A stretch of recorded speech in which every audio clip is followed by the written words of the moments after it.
सगळ्यात पहिलं आहे पॉलिसी कट मोशन. पहिलं आहे पॉलिसी कट मोशन.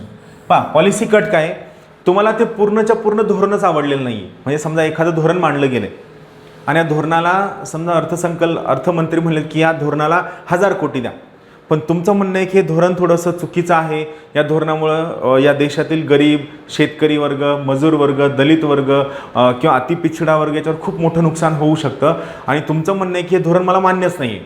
तुम्ही लोकसभा सदस्य आहेत, मग तुम्ही काय करू शकता, तुम्ही हे धोरण मान्य नसताना त्या धोरणाच्या विरुद्ध पॉलिसी कट मोशन मांडू शकता. पॉलिसी कट याला आपण मराठीत काय म्हणतो, याला आपण मराठीमध्ये म्हणतो धोरणात्मक कपात प्रस्ताव.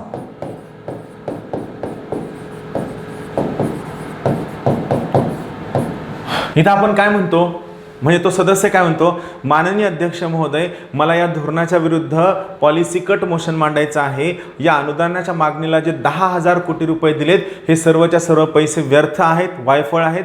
एवढे 10,000 कोटी रुपये देण्याची गरज नाहीये. हे सर्वच्या सर्व अनुदानाची मागणी कट करण्यात यावी आणि या धोरणाला फक्त 1 रुपया देण्यात यावा. म्हणजे तुमचा राग इमॅजिन करा, 10,000 कोटी रुपये दिलेले कॅन्सल करा आणि किती रुपये द्या, फक्त 1 रुपया द्या. आलं लक्षात. म्हणजे जेव्हा तुम्ही सगळेच्या सगळे पैसे त्यांना देणं कॅन्सल करायला सांगता आणि त्या सर्व पैशांच्या या मागणीला फक्त किती रुपये द्या, 1 रुपया द्या म्हणता, याला म्हणायचं पॉलिसी कट मोशन. दिलेल्या अनुदानातील सर्व रक्कम कट करून त्या मागणीला फक्त 1 रुपया दिला जावा, 1 रुपया दिला जावा, याला म्हणायचं पॉलिसी कट. याला आपण हे इथं काय दिसतं, इथं तुमचा राग दिसतो की तुम्हाला धोरण बिलकुलच आवडलेलं नाहीये. हे 5,000 कोटी कट करा आणि काय करा, फक्त 1 रुपया द्या, याला म्हणायचं पॉलिसी कट मोशन.